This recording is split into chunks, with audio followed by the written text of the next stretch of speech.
Assalamualaikum warahmatullahi wabarakatuh. Salam, salve, namo buddhaya, salam kebajikan, om swastiastu. Bapak Ibu, saudara-saudara semua yang kami banggakan, yang kami cintai, terima kasih sudah hadir di ruangan ini dan kita akan berdiskusi tentang penguatan moderasi beragama. Untuk materi pertama, kita akan diskusi tentang menalar keberagaman. Baik, untuk itu Bapak Ibu, saya akan melakukan jajak pendapat dengan menggunakan Mentimeter. Silakan Bapak Ibu menyiapkan perangkatnya, boleh handphone, boleh di laptop dengan cara ketik di browser menti.com. Kemudian Bapak Ibu silakan tulis kode yang ada di layar ya. Silakan tulis kode yang ada di layar, kemudian jawab pertanyaan dari Mentimeter tersebut. Oke, jadi pertanyaannya adalah apakah Bapak Ibu saudara semua setuju moderasi beragama menjadi program pemerintah? Baik.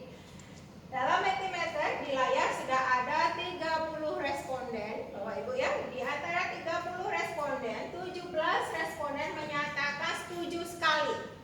Kemudian ada 7 responden menyatakan sangat setuju.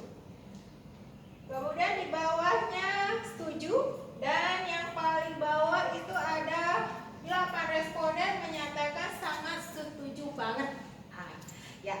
Ini adalah jajak pendapat secara real time, artinya ketika Bapak Ibu sudah submit di perangkat Bapak Ibu, maka di perangkat kami akan kelihatan data yang sudah Bapak Ibu kirimkan. Nah, maksud dari ini adalah Bapak Ibu ketika di awal kita setidaknya sudah clear tentang apa itu moderasi beragama, dan setidaknya di antara Bapak Ibu dan kami sebagai fasilitator itu ada kesamaan ya, dan ketika materi ini dihantarkan bisa dihantarkan secara damai, secara harmoni ya.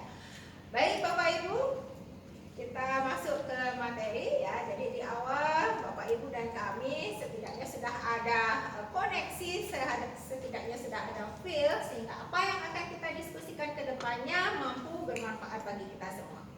Oke, baik Bapak Ibu, saya akan masuk ke materi yang pertama tentang udar asumsi. Ketika kita bicara udar dan asumsi, itu ada dua kata. Udar artinya lepas dari simpul atau terurai. Asumsi adalah sesuatu prediksi, sesuatu yang belum tentu benar, sesuatu kejadian yang masih dalam pikiran kita. Jadi udar asumsi adalah suatu prediksi yang lepas, yang simpul, yang belum tentu terjadi, belum tentu faktual. Ya, gitu ya. Kenapa hal itu terjadi? Ya, kenapa udar asumsi ini terjadi? Saya akan mengajak Bapak Ibu mempraktekkan ilmu ini dengan cara Bapak Ibu silahkan menggambar peta dari rumah ke tempat pelatihan ini di kertas yang akan saya bagikan. Oke, silakan Bapak Ibu semua menggambar peta ya, arah gitu ya, dari rumah ke tempat pelatihan ini. Oke, kalau sudah silakan dikumpulkan, kemudian berkenan Bapak yang duduk di depan menukarkan peta ini ke teman yang ada di belakang. Oke.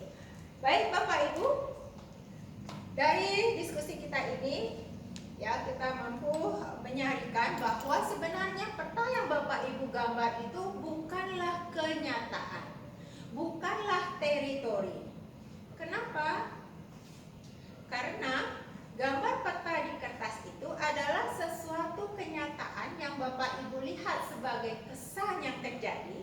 Kemudian kenyataan itu masuk ke dalam pikiran kita, dan di situ ada campuran antara pikiran dan pengetahuan yang ada pada diri kita.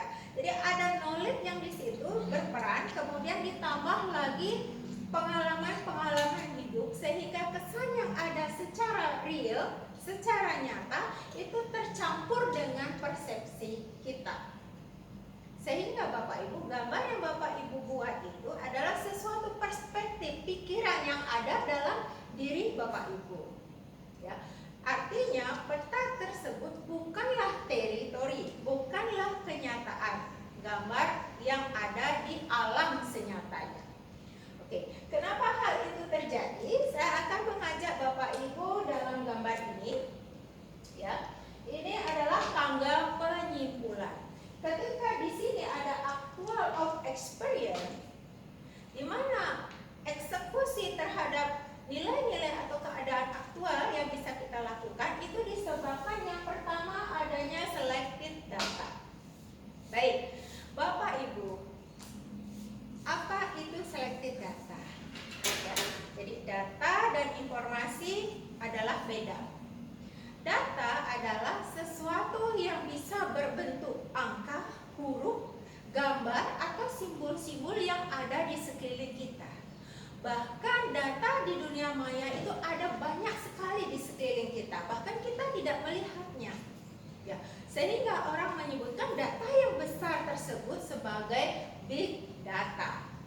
Kemudian, dari banyaknya data itu tidak semua data yang kita perlukan untuk membuat kesan atau menjawab suatu keadaan. Maka data-data yang ada tersebut kita ambil, kemudian kita tambahkan value sehingga mampu berguna. Maka itu disebut informasi. Ya.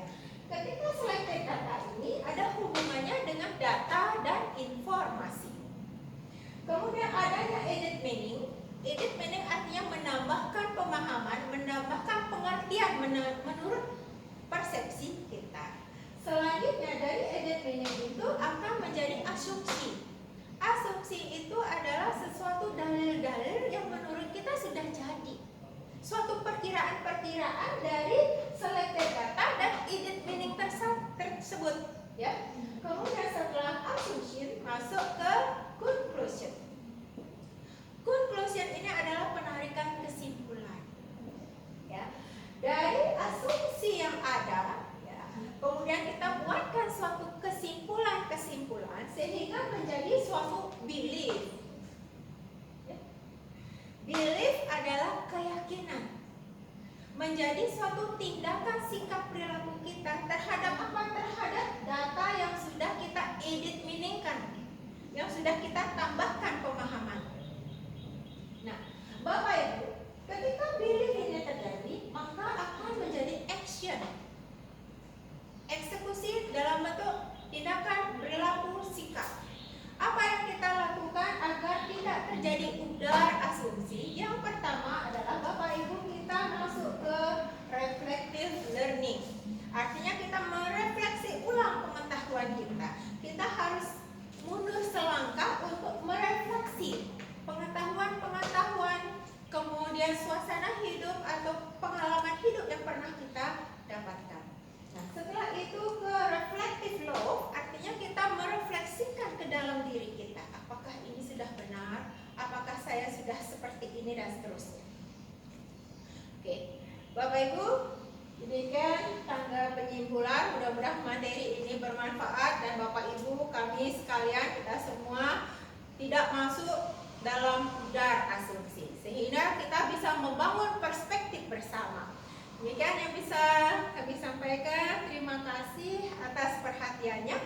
Wassalamualaikum warahmatullahi wabarakatuh. Salam, sampai, namo buddhaya, om santi santi santi. Salam Pancasila. Terima kasih.